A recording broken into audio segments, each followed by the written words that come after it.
There was a billionaire father who built his empire from the red sands of Anambra, but just 3 weeks after his lavish wedding, he was buried beneath it. His 4 children, still grieving, were tossed into the streets like trash, their inheritance swallowed by a wicked uncle and a woman who was never truly their stepmother, but something far darker. As the years passed, whispers of a hidden fortune refused to die. The children, raised in obscurity by a quiet widow, clung to nothing but each other. But somewhere locked away behind legal lies and family betrayal, a storm was quietly building, one that would shake everything the traitors thought they'd buried for good. What happens when those who buried the truth get buried by it? Stay close. This isn't just a story of betrayal. It's one of legacy, justice, and a reckoning that would shake even the dead. Welcome to the Judge Stories, where every lie meets its verdict. If you enjoy powerful twists and emotional dramas like this, please subscribe to help us grow and tell us which country you're watching from in the comments below. Your support keeps justice alive. Before the betrayal, before the funeral, before the lies that would shatter their world, there was love, deep, warm, overwhelming love. Chief Chuka Okafor was not just a wealthy man. He was a pillar in Nui, a quiet lion in linen who built his fortune from hauling spare parts across the southeast in a rickety truck long before wealth came. By the time he was 45, he owned a chain of auto import businesses, a logistics firm, and 5 houses across Anambra and Lagos. But his greatest treasures were not built with cement. They were his children. Amara, Tobachukwu, Ifunanya, and Chisom. Their mother, Izini, died during Chisom's birth. She had been the only woman Chief Chuka ever loved deeply. Her death shattered something inside him, but he stood firm for the children. Amara was just 6 when it happened. Still, she remembered her father crying in the corridor that night, holding baby Chisom like a fragile piece of glass, whispering, "I'll protect all of you. I swear on her grave." And he did. Chief Chuka was not perfect. He was strict, busy, and sometimes unreachable. But every Friday night, no matter where he was, he came home to cook ofansala with Amara and quiz the boys on their schoolwork. Ifunanya, ever the artist, would draw her super daddy in chalk on the veranda tiles while Chisom napped with his tiny fist curled beside his ear. Their compound in Nui was full of laughter, music, and the scent of grilled plantain. But outside those walls, a predator watched. Pascal Okafor, Chuka's younger brother, had always been quiet, envious, dangerous. Unlike Chuka, he gambled away his inheritance and blamed the world for his failings. He resented how people bowed when Chuka entered a room. He hated that even at his lowest, his brother still offered him food, work, and shelter. And so he waited, for weakness, for a way in. That opportunity came in the form of Ngozi, a light-skinned, sharp-mouthed beauty with a charm that slithered. Pascal met her at a party in Lago, seduced her into an affair, then convinced her to marry his brother.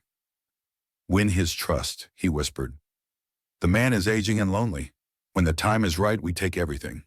To the public, it looked like a second chance at love. Chuka's children were too polite to object, though Amara sensed something cold behind Ngozi's smile. But their father beamed during the engagement. He bought Ngozi a new car, a diamond necklace, and even changed his will, locking in a $50 million trust fund for his children with one clause. Amara must turn 21 before it could be accessed. 3 weeks after the wedding, Chief Chuka Okafor collapsed at breakfast, dead before he hit the floor. No signs of illness, no struggle, just a cup of steaming pap and the end of everything they knew. What followed wasn't mourning, it was a carefully planned coup. The house was still filled with condolence baskets and half-burnt candles when the betrayal began. Chief Chuka's body had barely settled in the family tomb when Ngozi's tone shifted. Gone was the weeping widow in the white lace. In her place stood a woman in jet black, trousers and designer sunglasses, issuing instructions like a military commander. "We need to "Start clearing the compound," she announced, just 4 days after the burial. "The house is too crowded, too many children running around." Amara stood in the center of the living room, holding baby Chizum's bottle, her voice shaking. "This is our home my father built. This for us." Ngozi smiled, but it didn't reach her eyes. "Your father was my husband. I am his next of kin, and the law recognizes that." Uncle Pascal stepped in, arms folded, a fake look of pity stretched across his face. "My dear niece," he said with a rehearsed sigh, "you're still young. You don't understand how states work. There was no will and everything automatically passes to the spouse. Your stepmother is only doing what's best." "But there was a will," Amara replied, her eyes narrowing. "Daddy told me. He made arrangements. He said he—" "You're a child," Pascal snapped, dropping the soft tone. "You think you heard something. You didn't. Now take your siblings and go upstairs. We'll let you know what happens next." What happened next came fast and cruel. By the end of the week, the children were summoned to the sitting room where a forged document was waved in front of Amara by a lawyer they'd never met. This document declares Madame Ngozi sole inheritor of all assets under the Marriage Act. Due to the surviving adult relatives, the children will be handed over to social welfare. "No," Amara said. "No, I'm the eldest. I'm 16. I take care of my siblings." "Not legally," the man smirked. Ngozi stood beside him, arms crossed, emotionless. "You can't stay here. Pack your things." 3 days. That's all they were given. 3 days to pack up the only home they'd ever known. Chuka's bedroom was already locked. The family business office had been stripped. His phone? Disconnected. On the morning they were to leave, rain pounded the compound like a warning. Amara stood at the gate, soaked to the skin, holding Chizum in one arm while clutching Tobechukwu and Ivunanya with the other. No relatives came. No one stopped Ngozi. No one questioned Uncle Pascal. But someone was watching. Mama Nkechi, their next-door neighbor, stood at her balcony, hand pressed against her chest. She had watched these children grow. She had seen Chuka work late into the night, had sat beside their mother in the hospital, had whispered prayers through the fence when Chuka remarried, and now she saw them abandoned. "Mama Nkechi," Amara asked through tears, "please, we don't know where to go." The old woman didn't answer immediately. She simply stepped aside, opened her gate wide, and whispered, "Come inside." That moment, drenched, humiliated, fatherless, was when the fire inside Amara Akafor was born, not of hate, but of promise. They may have taken the house, but they would never take what her father truly left behind. Years passed, quietly, roughly, purposefully. Life in Mama Nkechi's bungalow in Alka was simple. One small bedroom for the girls, another for the boys. The old woman gave up her own bed and slept on a mat in the parlor. "I didn't give birth," she used to say, "but God planted you here. That's better than blood." Amara stopped being a teenager. She became a mother before her time, cooking, hustling, keeping the peace between moody Tobechukwu and stubborn Ifunanya. Chizum barely remembered the mansion anymore. His memories began with kerosene lamps, Mama Nkechi's herbal tea, and the sound of Amara, weeping softly when she thought no one was awake. But even in the dust of survival, a quiet seed was growing. Every year on Amara's birthday, a letter would arrive, typed, folded, with no return address, warm. Inside, the same words repeated: "You are not forgotten. Keep them together. Trust in your father's plan. See you at 21. At first, Amara thought it was a prank, some relative watching from afar. But the second year, the letter arrived again, then the third. Always on her birthday. Always the same message. By the time she turned 18, she stopped asking who sent it. But deep in her chest, something had begun to burn: hope.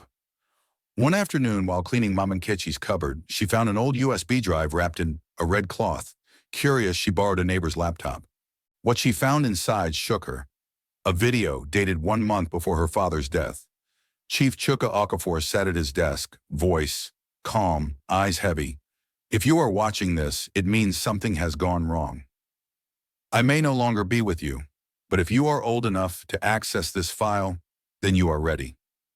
I've set aside something for you and your siblings, not for Ngozi, not for Pascal. For you. You must stay together. You must survive until the time is right. The video cut off. Amara pressed her hands over her mouth. Something was there. Something real. But what? 3 years later, the answer came in a black SUV with tinted windows. It was the morning of her 21st birthday.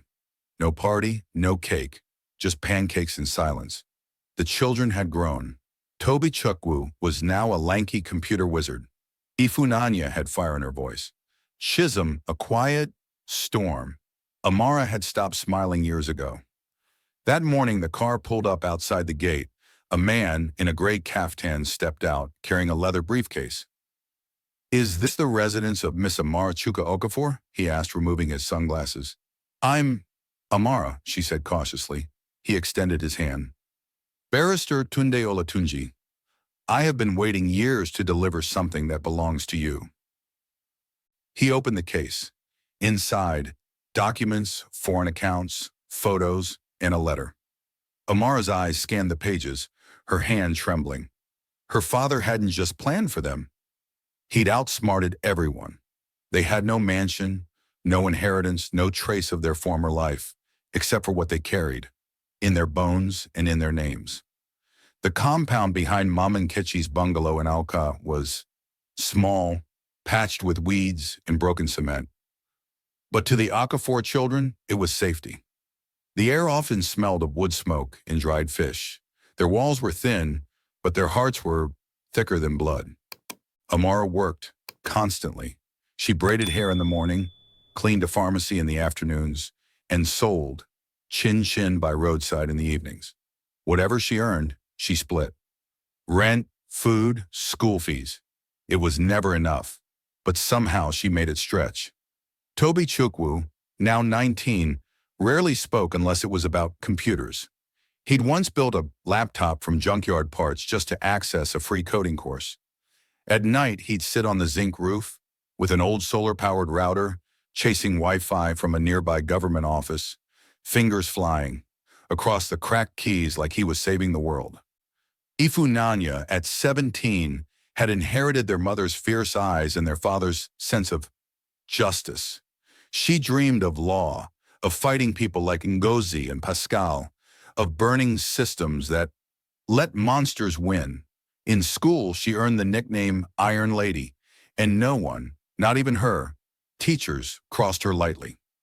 Chisholm, the quiet one, had grown into a walking mystery, sensitive, observant. He sang to himself while washing plates, wrote stories in the margins of his notebooks, and drew buildings. He said he'd build someday. At 15, he rarely spoke of the past, but he never forgot the smell of his father's cologne or the sound of his name being called in a mansion hallway. And in the middle of them all, like an anchor holding the ship together, Memong and Ketchi. Her love was silent but fierce. She treated them like they had come from her womb, not from next door. She taught them to pray not just for blessings, but for courage. She kept a folded newspaper, clipping of Chief Chuka in her Bible right beside the Book of Songs. Sometimes when the power was out and they all huddled under one mosquito net, Amara would whisper stories of their father's voice, of the swimming pool they once had, of the sound the gate made when he came home. They didn't cry anymore when she told those stories. They listened, because deep down, they knew the world had taken everything, but not their bond, not their name, and definitely not their destiny. It was a Sunday morning, and the sun hadn't fully risen.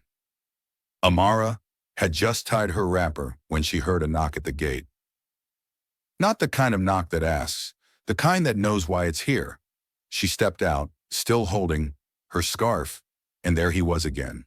Barrister Tunde Olatunji, standing with that same calm, briefcase in hand, as if no time had passed since her 21st birthday 2 weeks before. "Mamon Ketchi," he asked gently, nodding in respect. Good morning, Ma. With your permission, I'd like to speak to the children. All four. They sat at the wooden table in the narrow sitting room. The ceiling fan squeaked above them. Mama Nkechi sat by the window, her wrapper folded at her waist, fingers trembling slightly over her Bible. Tunde opened the case again. This time he didn't pull out papers. He pulled out a flash drive and placed it in Amar's hand. Your father recorded this 2 days before his wedding. The room held its breath. Toby plugged it to the neighbor's laptop. The screen flickered to life. Chief Chuka Okafor appeared, eyes sunken, voice slow. If you are watching this, something has gone wrong. Ngozi is not who she says she is. I've made terrible mistakes, but I've made sure you're protected. Your inheritance is hidden. Not in property, not in anything Pascal can touch. It's in trust. Offshore, clean, and locked until Amar turns 21. If you're still together, you'll find it. If you ain't not, burn this and forget everything. The real wealth is in your bond. The video ended. Silence. Even Chisholm, who rarely cried, was blinking fast. Tunde cleared his throat. Your father left $50 million in US dollars. It's been growing under structured investment. It's now worth significantly more. Ifunanya scoffed. Wait, this is real? It's real, Tunde replied. But it wasn't just the money. He set conditions. You had to stay together.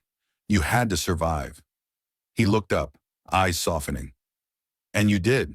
He handed over documents, bank accounts, ownership titles, a list of properties hidden in shell companies, share certificates in a logistics firm registered in Dubai, royalty rights from a transportation software he co-developed. None of it in Ngozi's name. None of it in Nigeria's public registry. He played them, Toby muttered. He knew they were snakes, and he left them dust. But Amara wasn't smiling. She looked at the paper in her hands, then at the brothers and sister around her. They stole our beginning, she whispered, but not the ending. Barrister Tunde nodded. It's time to take back what's yours, quietly for now. But completely. Just then, Mama Nkechi reached over and touched Amar's hand. Your father planted a seed. And you, my daughter, you watered it with tears. In the distance, a cock crowed. And for the first time in 7 years, the sun finally felt like it belonged to them again. They didn't shout. They didn't throw parties. They moved in silence the way only people who have known true lack know how to.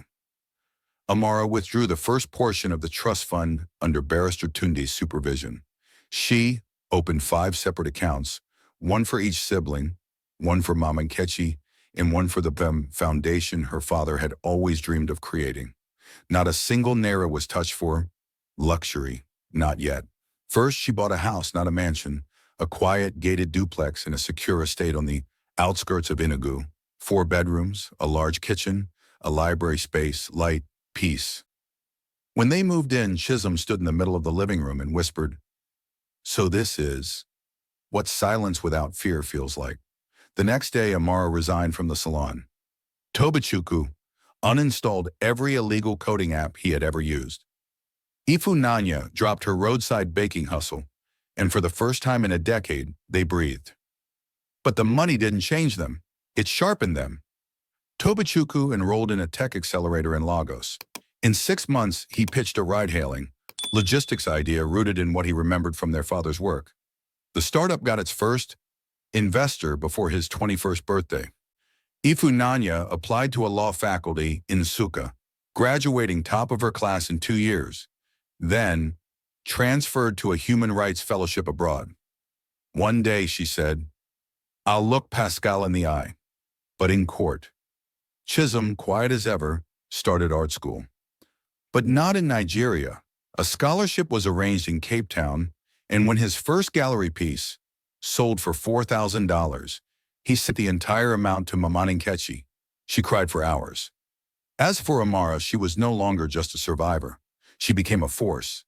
She started with small real estate investments, flipping distressed properties, and restoring homes in lower-income communities. She hired single mothers and girls who had aged out of orphanages. She created opportunity where she once had none. Reporters started calling. "Are you the young woman from the Okafor story? I heard you were once thrown out of your father's mansion. How did you go from poverty to empire?" But Amara wasn't ready to talk. Not yet, because somewhere in Lagos, Pascal and Ngozi were falling. The stolen wealth, the cars, the luxury lifestyle, they were cracking at the seams. One foreclosure at a time, one unpaid loan after another, one ignored scandal at a time. And when they finally learned the truth that the children they discarded now held everything, they came, crawling back. They arrived unannounced, as if they had the right. Ngozi wore a faded scarf and oversized sunglasses. Gone were the gold earrings and Brazilian wigs. Her perfume had been replaced with sweat.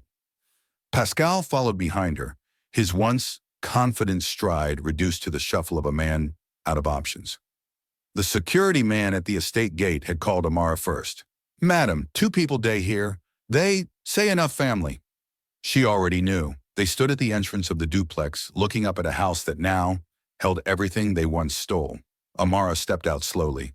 Her siblings followed. Toby in joggers and slides, Ifunanya clutching a case file from school, Chisholm sketching silently in a notebook. They said nothing. "Amara," Ngozi began, voice sweet like old pap. "We've come not to fight, please. We made mistakes." "But we're still what?" Amara asked flatly. Pascal tried to speak, but Ifunanya stepped, forward. "We heard what you said about us, uncle. In court, that we were liabilities, that we weren't ready for wealth.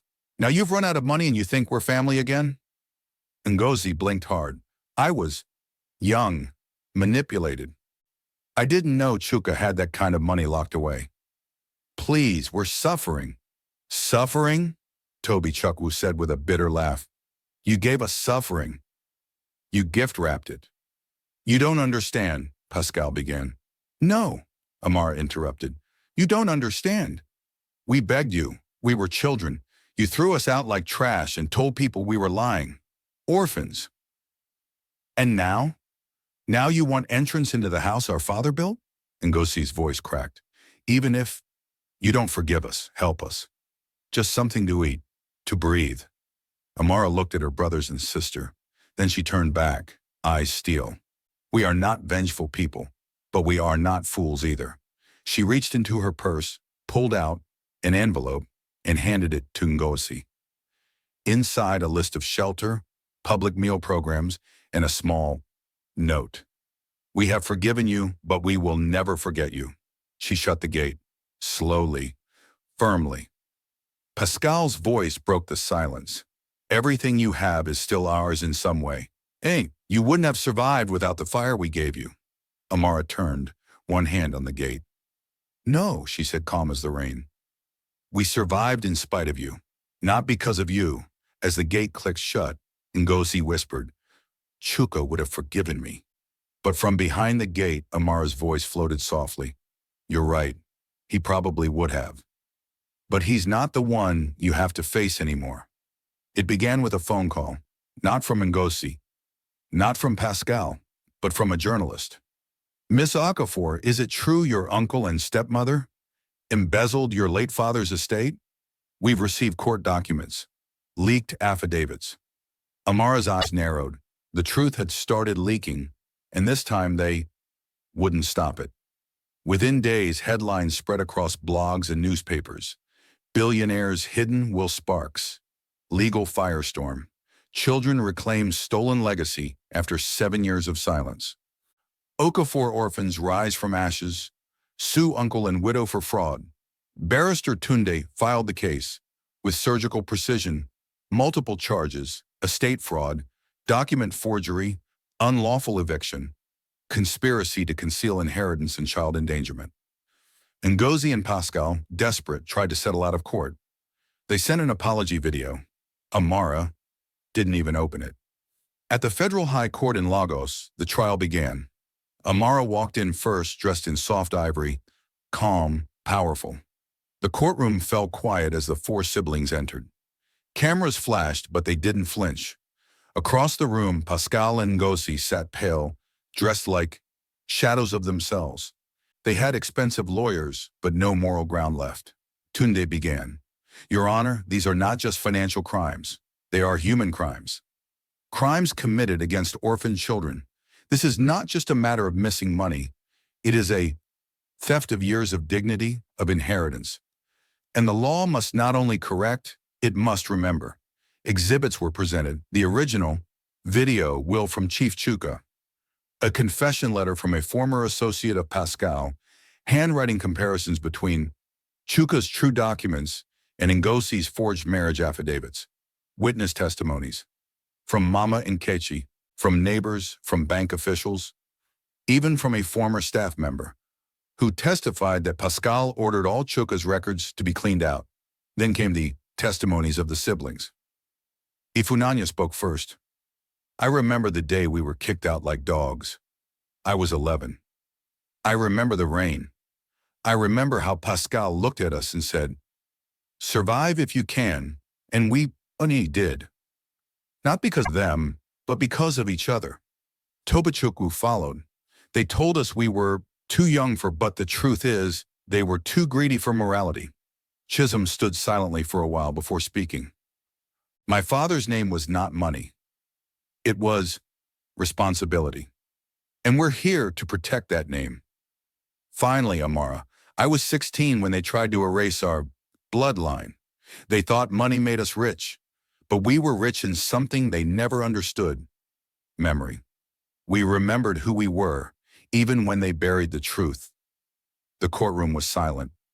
When the verdict came, the gavel dropped like thunder. Guilty, forgery, embezzlement, fraud. Pascal sentenced to 8 years in prison. Ngozi, 5 years suspended sentence with asset forfeiture and public apology ordered. All stolen properties were returned. The court acknowledged the $50 million trust as rightfully and legally secured. Outside the court, reporters swarmed. What will you do now? One shouted. Amara paused, then smiled. We'll build. And this time we're building for everyone who was ever told they weren't enough. They no longer lived in fear. They lived in purpose.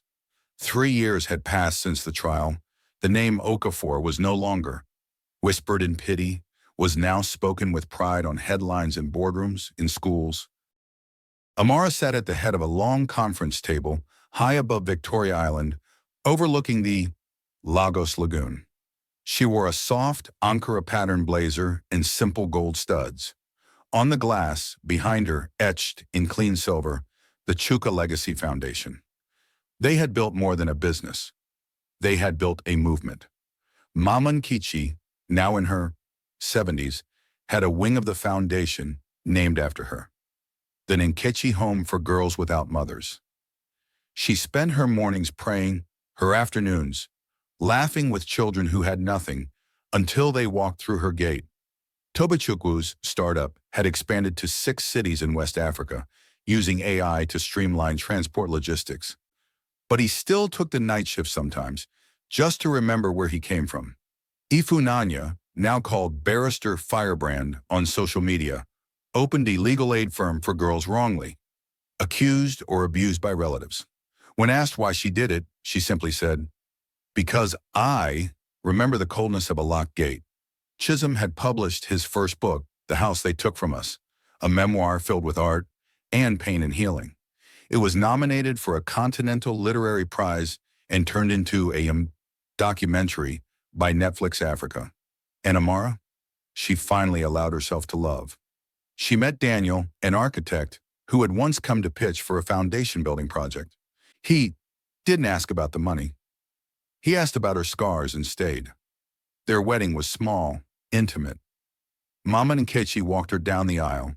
Her siblings stood beside her. When she gave her vows, she said, I'm not here today because of fortune. I'm here because I made a promise, and I kept it. They named their first daughter Grace, because that's what carried them through. On the 10th anniversary of Chief Chuka's death, the siblings gathered in Nui. They rebuilt the original family house, not as a mansion, but as a youth development center. They lit candles that night, one for each year they survived, one for each life outlived. And as the flames danced in the dark, Amara whispered the same words she had once muttered in the rain as a teenager. They stole everything, but not our name, not our bond, and never our destiny. This was the Judge Stories. If this story moved you, don't just watch, share, subscribe for more powerful, true-to-life narratives of justice, legacy, and poetic revenge. Because here, truth always finds its voice. We'll see you in the next one.